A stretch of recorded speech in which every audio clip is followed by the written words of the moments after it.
Hello, hi there. Welcome to Better Conversations Live. If you are watching this live, then please do drop comments in the comments box, whether that's to the side or below. And if you're watching the replay, just drop the comments below. We do check for messages there. My guest today is Siobhan Baker. And we're going to be talking about leadership as a service. So we're going to get into that in a little more detail. But welcome, Siobhan. Thank you. It's great to be here. Thanks so much for having me. And Oh, hi, my pleasure. everyone. Yay. And we've got Heidi masterminding all the overlays and displays on the screen today. So thanks for that, Heidi. Join us every. I'll hand that to you, Siobhan, because you're my kind of co-host too today. Yeah, so join us every Tuesday at 1 p.m. UK time, and we stream on LinkedIn, Facebook, and YouTube. Yep. And if you check here, you can see the different times depending on your time zone. Brilliant. Love it. Love it. You can do that again.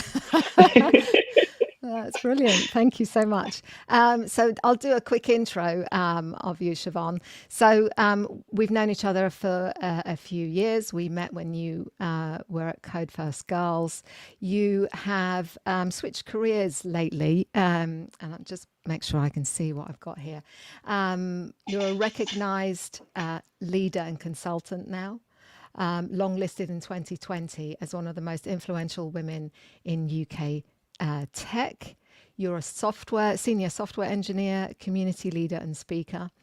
And you're also a Leaders Who Coach alumni. You're a graduate of that, and we'll talk a little bit more about that, obviously, today. And you serve on the Coding Black Females leadership team as well. So I'm really delighted that you're here, and we're going to be talking at depth about leadership and your experience, your journey as well. So thank you for that. Great. Anything that Thank you'd you. like to add to that I missed? No, I think you got a good grasp of everything there. Yeah. Good. Good. And you've given us an article. You shared an article with me the other day, which is a Harvard Business Review article. This one, Stop Telling Women They Have Imposter Syndrome, which I really liked. It's refreshing. Do you want to tell us a little bit more about it and why you chose it? Yeah, absolutely. I think reading this last year, oh no, earlier this year, look at me messing up time, but time is a weird construct right now. It really resonated with me, just kind of really understanding this term imposter syndrome that I've kind of used in passing about myself, but also didn't quite feel like it fit. And it really, what I loved about this article was it kind of spun it on its head, and it really talked about how when we're looking at people from a traditional sense of leadership, it's very easy to then start talking about terms like imposter syndrome because it feels like you're doing something different than how it had been before. And Mm. this really shifted it to say that it's really the responsibility of the industry to look at leadership and allowing for leadership from different individuals and different styles rather than just expecting everyone to fit the mold. Yeah, definitely. And we'll drop a link in the chat there to the article for anyone wanting to have a look. Yeah, I really liked it too. So thanks for flagging it up. And I think it was I'm a little bit exhausted myself of some of these. We're being told how to be, how to behave, what we should be thinking, what we should be improving about ourselves. I think it's missing the point in terms of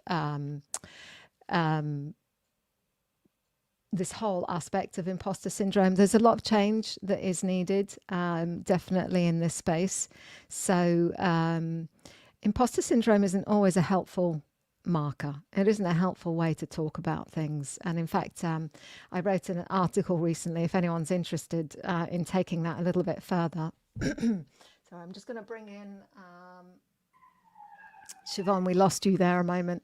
I had to look past my Hello. webcam to bring you back.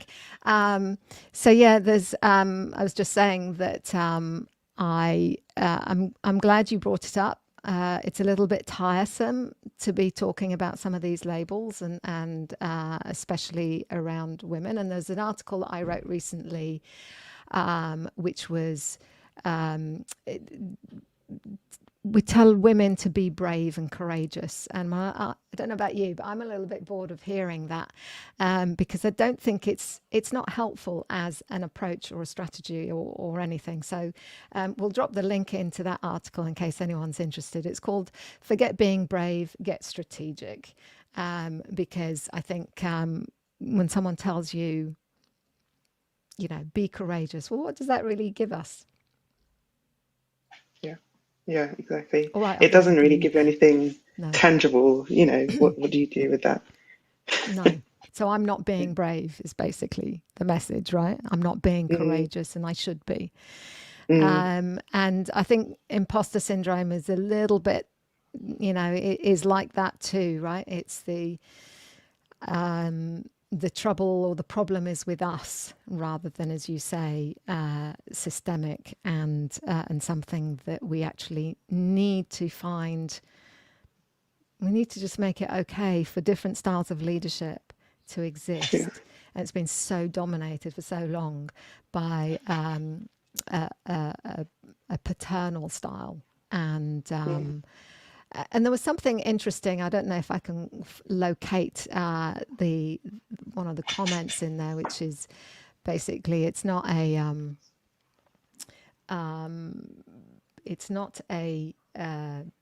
problem with the individual.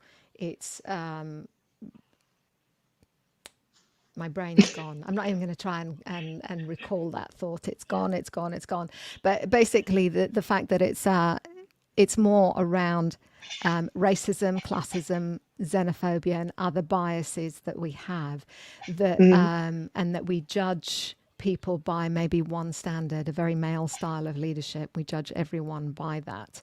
mm, And yes, some really interesting distinctions. And I love the quote from one of the guys Thomas Chamorro Premusic. I probably said that name really badly, but he did a great TED talk, which I thought from a male perspective was really interesting. I'm not going to say any more about that, but mm. yeah, it's have you said that that you applied sort of imposter syndrome to yourself. I wonder whether that would be a nice segue to actually share with us your journey to leadership then. Yeah, absolutely. I'm happy to share that. And I think for me, the thing that I took away from that article was like thinking about, when we talk about imposter syndrome, we're kind of treating the symptom rather than really looking at the cause and addressing that. Mm. In terms of my journey to leadership, I think throughout my career, I worked in education before I moved into working in software and IT. I'd always worked in roles where I was working quite closely with leadership. I was almost like their right hand person, the person that they kind of trusted to take up a lot of the slack. Mm-hmm. But I kind of wasn't being recognized for all that I was doing and providing there. And sitting quite closely to them and getting a view of kind of how they worked, but also having an understanding how it was received by my teams. And I think I continually saw quite a lot of tensions, sometimes a lack of communication, sometimes challenges in terms of trust, and maybe each group not having visibility of the concerns of the other group and those challenges there. And then as I've kind of come through completely changing my career and moved into software engineering and have kind of moved up my role quite rapidly to being a senior software engineer and working as a consultant going into teams to kind of look at how we can best help them to get the best out of their software. I've always had this kind of tension with coming in as a leader or wanting to stick my hand up and call myself that, and worrying, am I good enough? Do I have the right way to communicate with this team? And are they going to receive that well? And so there's definitely been times when I felt a bit like that imposter syndrome, but I'm kind of less inclined to use that language anymore. This article really helped with that. And as we'll talk about a bit more, some of the things that I've learned through doing things like Leaders Who Coach and other courses have really helped me appreciate a different type of leadership that feels more aligned to me as an individual and makes me think, actually, no, it's not imposter syndrome. It's just a different way of approaching things. And it's something I'd like to see more of as a approach to leading. Mm. Yeah. Yeah, well, thank you for that. I think that's true, and certainly um, on Leaders Who Coach, the course, it was very much about it does, you know, you come with your own set of values and the things that are important to you and the things that you want to defend, and it's not about saying you have to show up in a certain way or you have to adopt a certain style, but very much about people, leaders, finding their own way and having the conviction and confidence to be able to show up in that way because it works for them, works for their teams. And you're always looking for evidence, aren't you, and feedback that your approach is the right approach. And there's some other things that we're going to get into, like not needing to have all the answers all the time. Yeah, it's definitely different to a sort of command and control style. What was your difficulty with a more traditional style? What was it that you were coming up against when you were working with people who had a more traditional style, or the environment you were in had a certain expectation around leadership?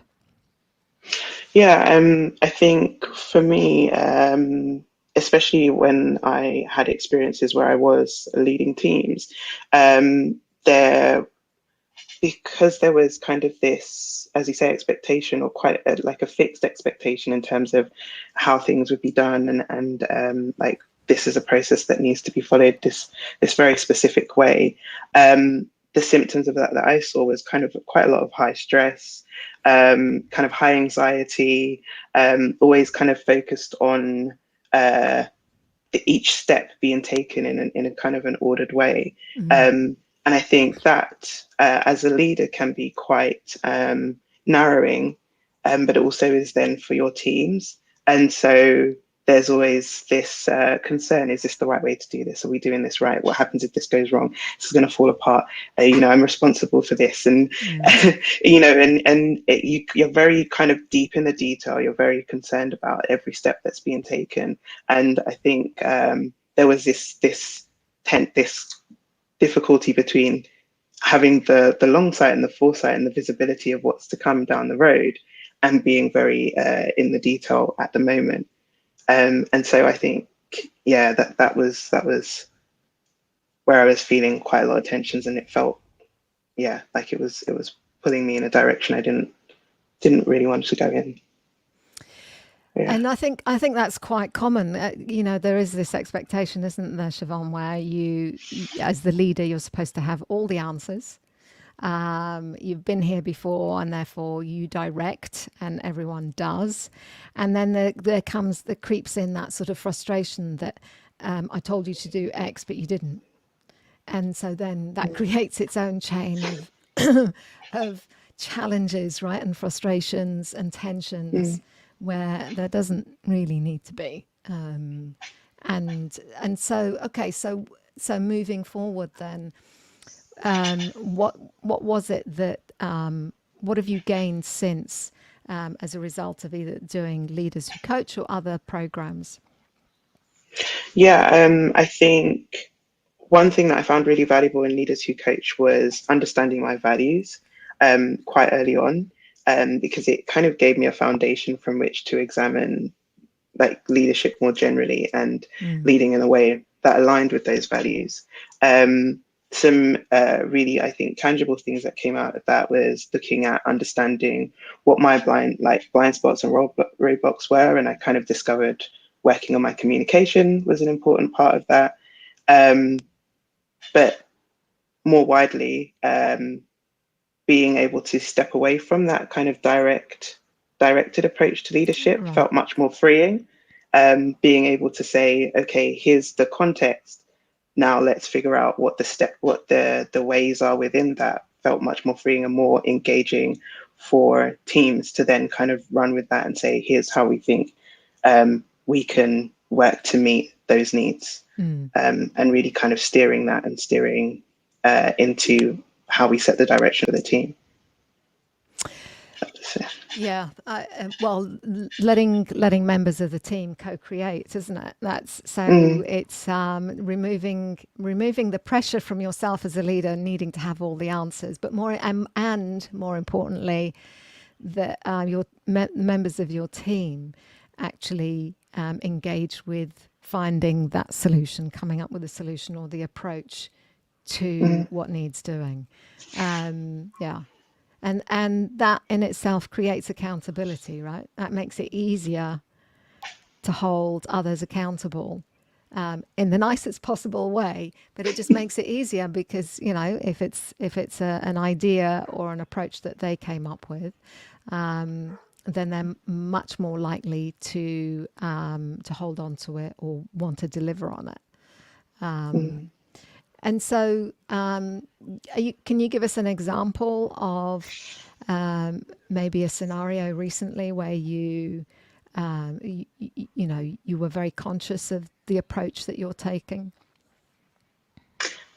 Yes. So I think coming back to that point that I made about communication, I've noticed more of a steer towards being clear and trying to be concise as well in how I communicate.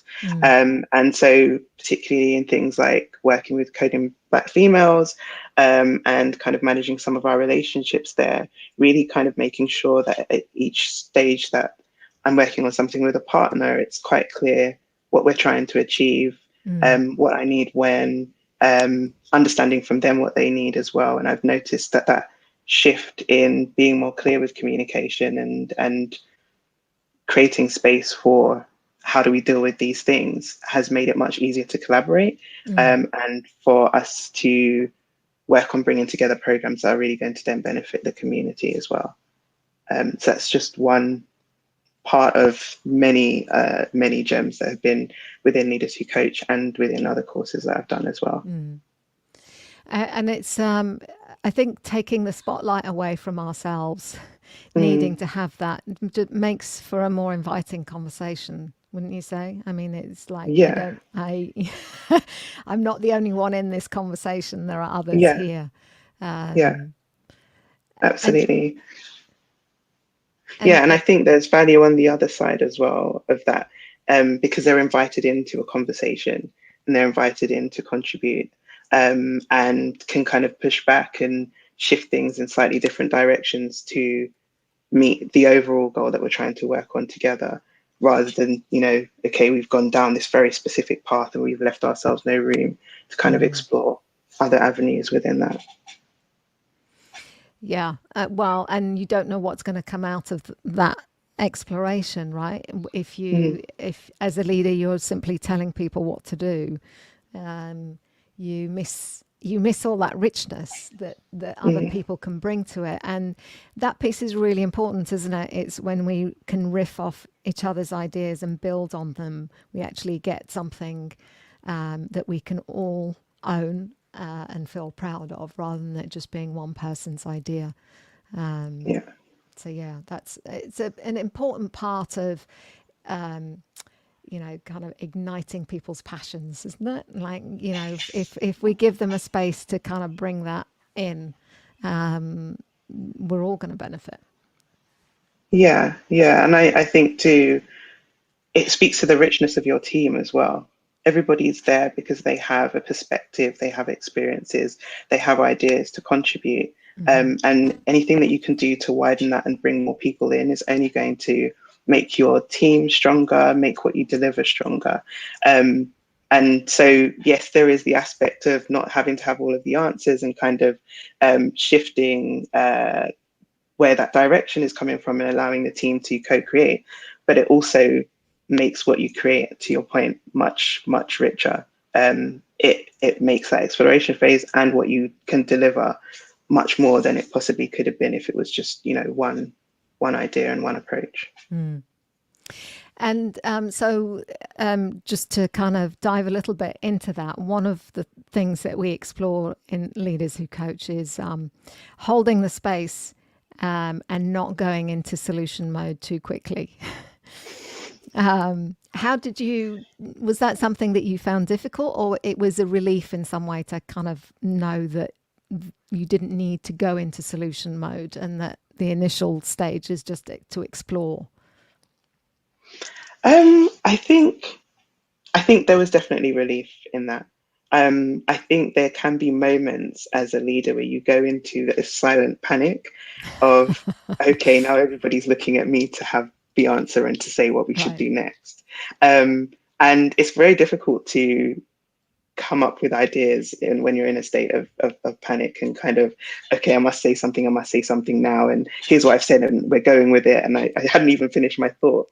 I think there is a relief in that, just kind of pulling back and saying, okay, let's explore what is there, what are the ideas, what are the different things we can look at, and now we've got a real understanding of where we could take it. We can go back and frame that within what we're trying to achieve. And then we can kind of think about actually what's going to help us best get there, or at least what do we want to try initially and see what we learn from that, and then progress with the next thing once we look at that learning. So yeah, definitely a sense of relief in there. Well, and you're right. I like you said it, when you're in a state of panic, because you are. I mean, everyone is looking to you, and there is that sense, I've got to say something that sounds really smart now. And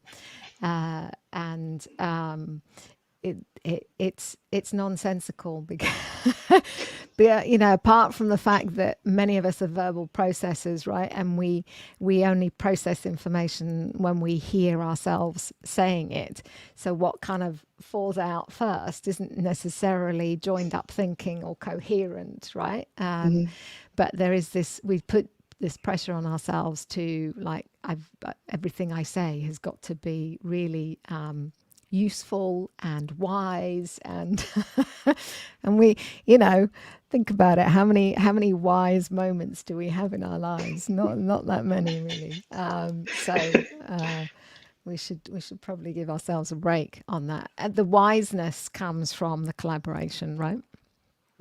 Absolutely. And I think that kind of segues nicely into, we've kind of talked briefly about other kind of courses that I've done. So one course that I did earlier this year was collaborative leadership with a gentleman called Michael Rudderman.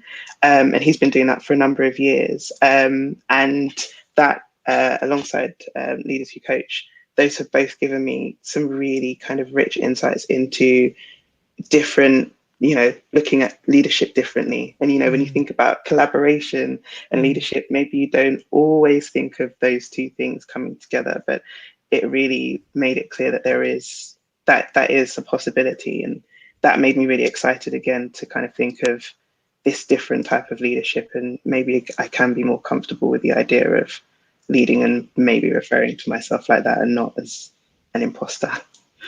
As a collaborator. Yes. Right? That's the Yes. leadership style, is the preference to collaborate. And I think that's it's nice to be able to model that as a way of leading. It actually makes you far more approachable, and someone, who actually draws people towards them, because that the style is to invite conversation. So what was the learning from that course? What did you take away from that?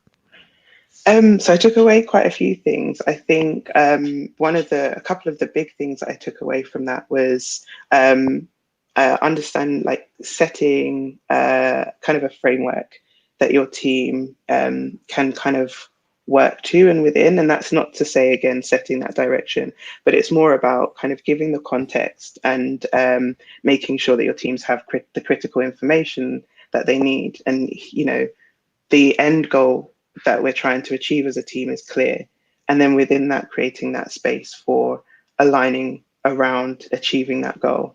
What do we need to prioritize? Who do we need to get that information from? how can I help to get that information? If something starts to go awry, okay, again, it gives you that space to have a conversation around, okay, is this in line with helping us get to where we're trying to go? How do we reprioritize? How do we reassess?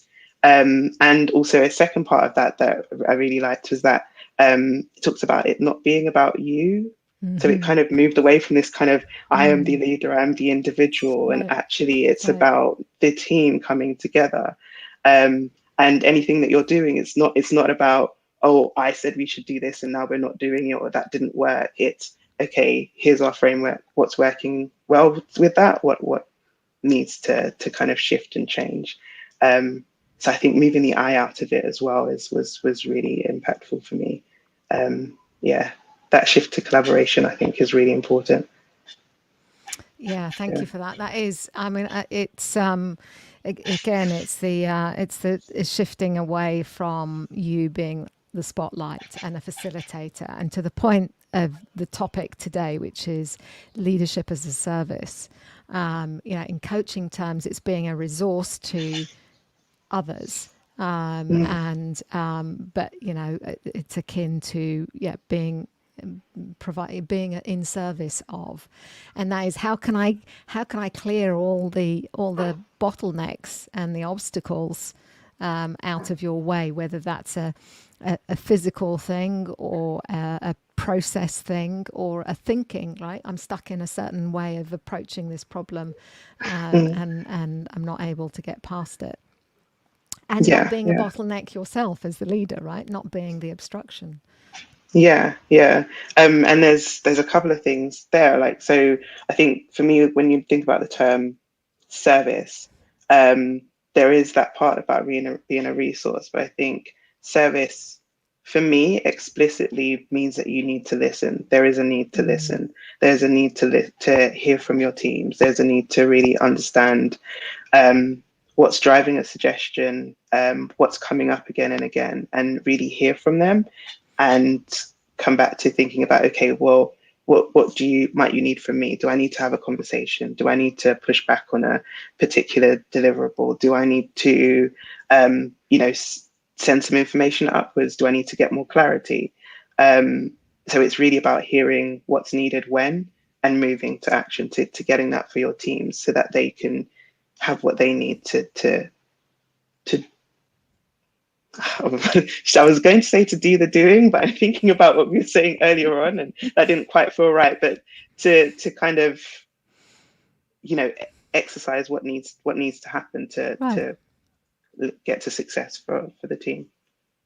Well, and I think that's so important, because what we tend to do is we just follow, like, this is the way we do it, and we don't question, and we don't allow for either that iteration or something being done differently, or actually just common sense to say, it worked over there, but that doesn't mean it has to work, or it should work over here.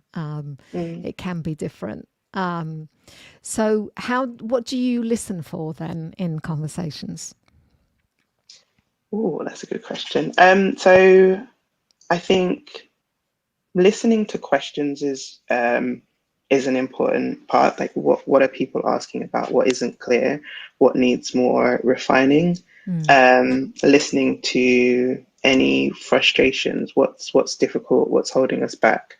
And I think there's also, I think, coming back to where we learned about coaching, it's also listening to your individual team members. Understanding, so I love the work we did on values, our values, but also understanding our team members' individual values and what's important to them. And I think hearing that continuously helps you to think about what are the opportunities that are coming up that are, aligning with person A's goal to learn more about this thing, and how can I bring in an opportunity for them to explore that more? Can I give them some ownership over a particular part of the work? Can I give them, something that's going to help them to demonstrate where they're trying to move to next? So listening out to those things as well, and always kind of tying that back to the context that you have and the overall aims, and how you can align those things as best you can. Never going to get it perfectly right, but just, listening and refining, I think, together is really important. Yeah. listening for, because we speak in our own values, don't we? Or we repeat the things that are important to us or that we're stuck on or with. And yeah, I think as leaders we do have to tune into that, and the more we understand what's important to each individual team member, the easier it is to spot those things that somebody is stuck with and to ask the right questions, right? To dig a little bit deeper and find out what's really going on here. Because very often what someone initially says is the problem isn't always the problem, right? And so we do have to dig a little bit deeper in that. So questions then, and apologies if I'm putting you on the spot here, but what are you finding? How has your language changed in conversation? What questions do you find yourself using, or phrases do you find yourself using now that you've been through the 2 courses? So I think the 2 courses together with life as a consultant, a lot more kind of, I guess, questions without judgments attached to them, or try not to, or that aren't leading. We covered this in the course, like leading questions. So questions that aren't going to steer the conversation in a particular way. And so if there's a concern to thinking about working as a consultant and a software engineer, if we're discussing taking a particular approach, asking how do we deal with X, Y, and Z? What if this or this comes up? And those are conversation creating questions. They're more about exploring how do we deal with this if it arises, as opposed to actually I think that's going to go wrong, this thing's going to happen down the line and we shouldn't do that. It's more of an open space to communicate, explore, and then find solutions together with a team. I also think in my written communication, we do a lot of, communicating via Slack, making it very clear, or working to, it's still a journey, I should say that, it's still a journey, but working to be more clear in, when I'm giving an update or I'm talking about a thing, does somebody know whether I need something more from them, or I'm going to come to them if this thing I'm going to try doesn't quite work out? Letting others know what to expect as well in how you communicate with them. And I know, they've got a grasp of that. They're going to do this thing. And if that doesn't quite work out, they'll come and let me know. So yeah, just trying to make sure team members know what to expect from you and ask questions in a way that are less leading and less about judgments and more about creating conversation. Those are 2 definite things I'm actively continuing to work on. I like those distinctions that you made, because I think there is a tendency to assume. You start off in a conversation and there's an assumption that you know what you're about to talk about, whether or that your audience is on the same wavelength.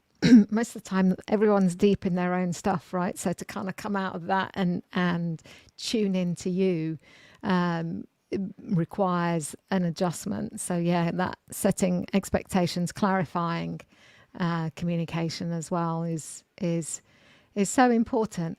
The judging one especially so, right? And we if you think about the meetings that we have, if there's ever an agenda, do you know what you're going in to discuss? What are the challenges with that? And very often meetings become these status updates without any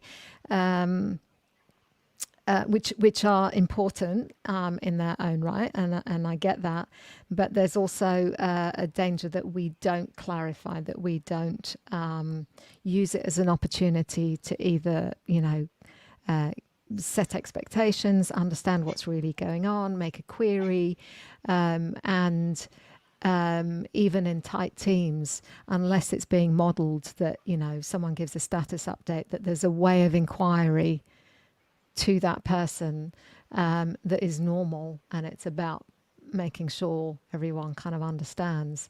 So yeah, communication is really key. Expectation and judgment. Yeah, leading questions are not helpful. especially if you've got Yeah. someone junior, right? Mm, Who, is likely to be influenced by you setting a course. mm, There's enough research done that shows that if everyone is going in that direction, then no one's going to query it. So someone who has less experience in your team is going to default to you, like we do when we go to see a specialist, and we default to their expertise, mm. right? Because they know, they've studied it, they've spent a lot of time in that space, but we should still make the inquiries we need. Yeah, yeah, absolutely. Absolutely. And so, okay, so back to, do you have a favorite question that you ask Oh, people? that's a good question. Mm, Someone said I to don't know me, if I have. someone said to me, while you're thinking, I'll give you some thinking time. Someone said to me after doing the course, they said their teammates said to them, "You've got to stop using the phrase, does that make sense?" it became a default thing that they said, and it was like, okay, you can stop with does that make sense? Yeah, and I agree. I think there's sometimes, but you got to play around with the language. You got to play around with phrases and questions and see how it's landing Mm, for people. So yeah, have you thought of one? I think asking for Oh, not feedback that one yet, Heidi. and asking for Sorry. no, no worries. Asking for feedback in a timely fashion. So, Yeah. you know, I don't know if there's a specific question I asked, but how was that? How do you feel that went? Was there anything that you would have added or done differently? And just kind of checking in with, temperature checking, communication with colleagues and team members to see if there's an adjustment that needs to be made. I think that's something I've been doing more of and Mm. trying to do more regularly and within the context of a conversation or a meeting, Mm. um, to really gauge how was that for others in the conversation. Is there something I could do more of or do better or be more clear on? Yeah. Yeah. I think the checking in afterwards is a good thing to do. It's not, I mean, and that there's a risk, isn't there, that it is seen as doubting yourself. Mm, Right? It's not mm, that. It's about refining the approach and, is the communication or is the meeting running in the best way that it can for team mm, members? And yeah, whether that's, one-on-one checking in with people, and or doing it sort of collectively within the team. I don't know if you recall the exercise, team observation exercise. Um, have you become more aware of the dynamics between people? I think so. I think there is a new challenge with a lot of our kind of interactions being online and Right. via screen. There's a kind of nuanced challenge in picking up some of the same cues. Mm. What I loved about those exercises was kind of not just looking at what people say, but what are the other indicators that you get. And so as much as possible, trying to be aware of that, even Mm. when you're on a screen or in a screen setting. Um, and yeah, using those as ways to again pull through some of those questions to get a bit more context if it seems like maybe someone's got something more to say, but they just haven't said it yet. And not necessarily calling them out directly, but creating the space for, you know, um, more of Mm. that that to bring them back like into the conversation. Right. Um, So, if you notice it in the meeting, you can call on that person or give them the space, but mm, being sensitive also to maybe dynamics in the room or relationships, mm, and then following up yeah, individually with that person afterwards and saying, yeah, I noticed you wanted to say something and we didn't get time to do that fully. Was mm, there anything that you wanted to add? Um, Yeah, just to make sure people's voices are heard.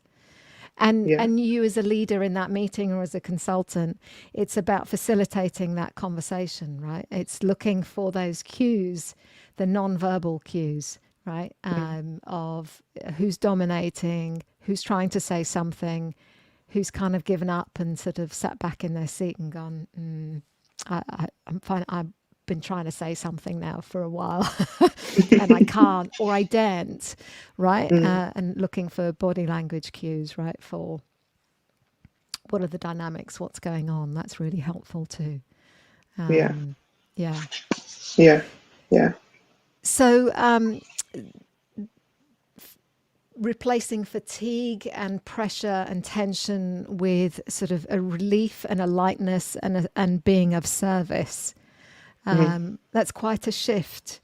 Has that changed how you see your role within teams or within an organization or with clients? Yeah. It's actually made me feel more curious and excited about exploring that. I think I've had this apprehension for a long time where, it wasn't quite sure about the idea of leading and being in leadership. And it's made it feel more like I can authentically be myself and be in a role that involves leadership. Um, yeah, it's made me more keen to understand how can I help teams? Um, how can I be in a help them to be in a position to have what they need when they need it to do the work that they are absolutely capable of and skilled in doing. Because everyone's there for a reason. They're there because they have a skill. So how do I help to bring that together as someone who's being of service for like supporting that and creating that environment? Does Yeah. that feel less scary to play that Yeah. role? Yeah. Yeah. It feels more interesting as well. Coming back to my values that I spoke about, I didn't actually name them. So are autonomy, curiosity, and community. And so it just something about this idea of leadership as service, of being in service, feels more aligned to that. It's not only my autonomy, it's the autonomy of my teams and teams that I work with. There's a curiosity in exploring and hearing from all of the different voices in the room. And there's a sense of, community bringing together, gathering around a particular purpose. So those all feel really aligned. So it feels more like, yeah, this is the kind of leadership I could see myself in thriving and enjoying, and seeing where that goes. Yeah, that's lovely. And thank you for sharing your values. It feels natural, right? It feels aligned to who you are. You feel like you're honoring you're honoring yourself. And the more that we do that, the stronger our values are, and it works, right? It works to see how your approach is by the way people are responding to you and drawn into conversation with you. And I think those are lovely values that you've got, and Thank you. great to hear that that's holding ground still, right? And it's growing stronger. And just to say that organizations have core values, and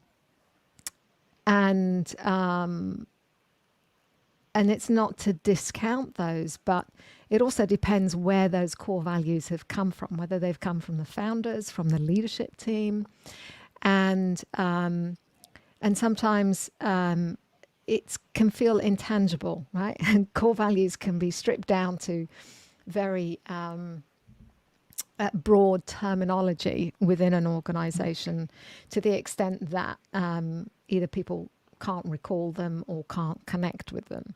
And having your knowing what your own personal values doesn't put you at odds, does it, with a company's corporate values? I wonder if you could say a little bit about that, what your thoughts are on that.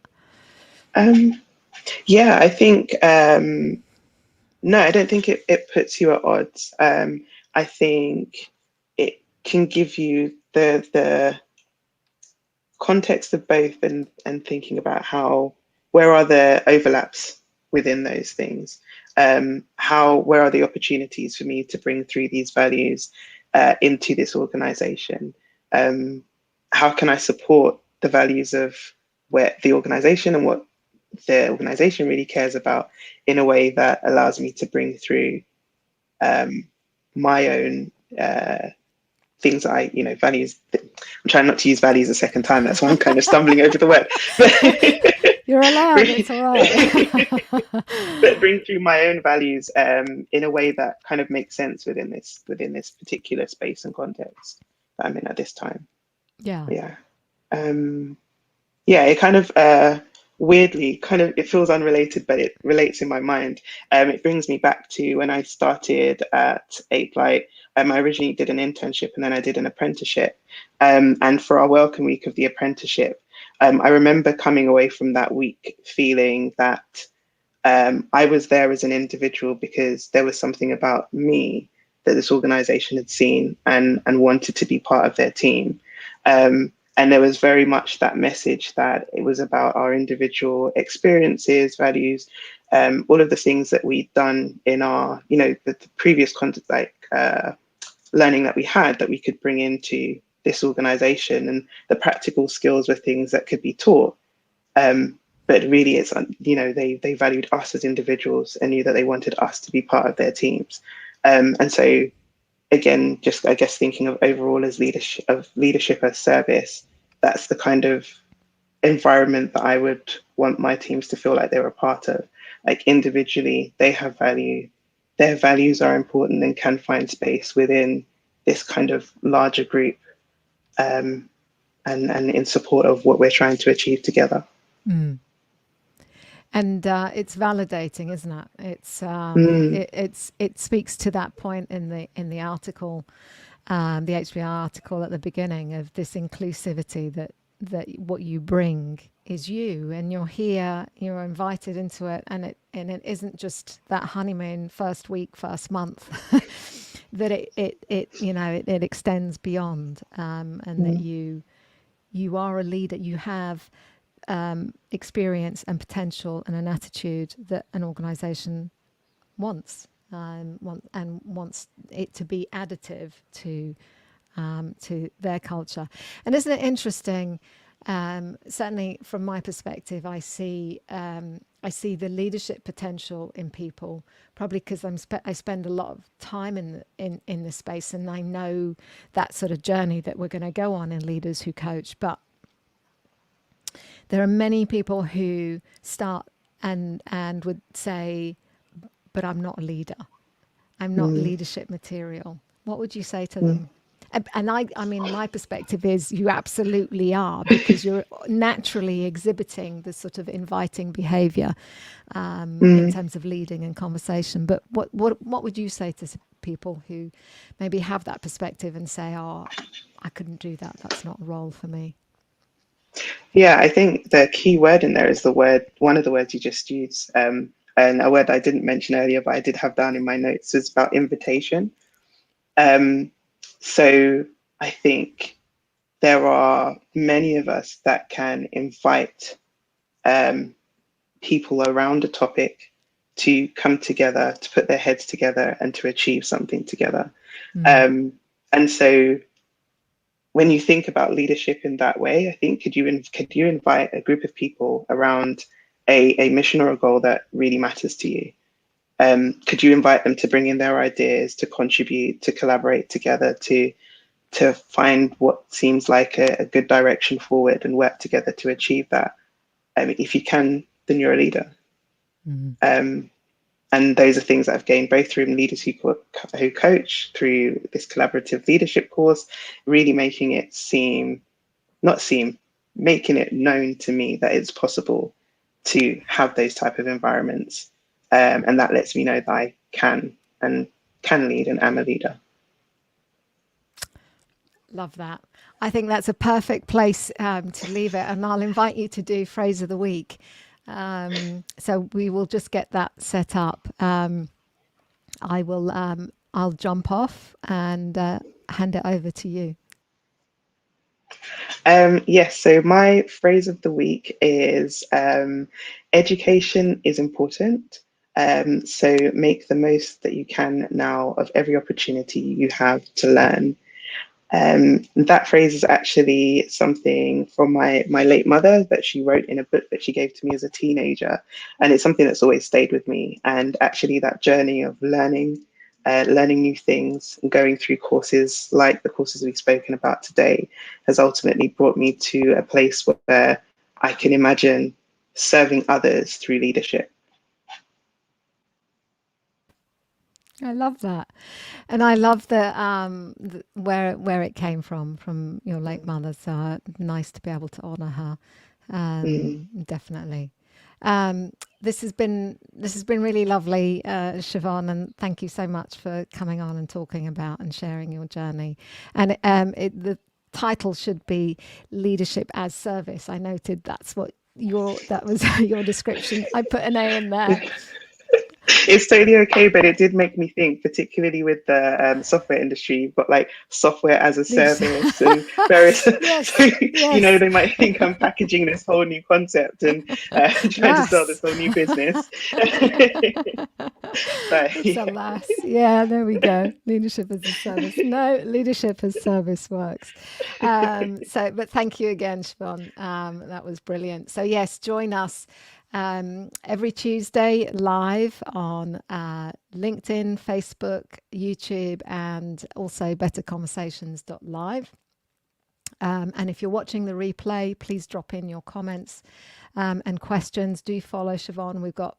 Make sure all the links are there available to you. Reach out to Siobhan. Please do ask her about the courses that she has been on, and happy to share the collaborative leadership link details as well, Siobhan.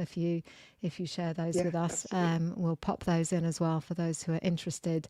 There was one. How do you replenish yourself? What do you do to look after yourself? As just one final closing comment. Yeah, I've started to see rest much differently. I think I always thought, oh, I've had a day where I've just been under the duvet watching shows. That's not doing much. But actually, that is, part of taking care of myself and my energy, to make sure that I have the energy levels to work together with those that I work with. So yeah, Definitely, definitely. Duvet days, thinking days, or just downtime, right? yeah. Definitely. Our brain works really well when we give it a bit of a break. So yeah, thank you so much for that.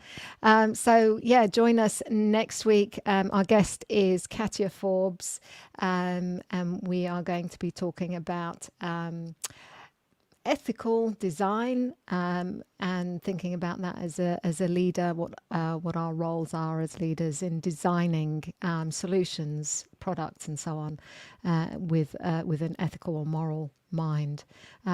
So join us then. That'll be a great conversation. Until then, hope you have a brilliant week, and thanks again, Siobhan. Thank you.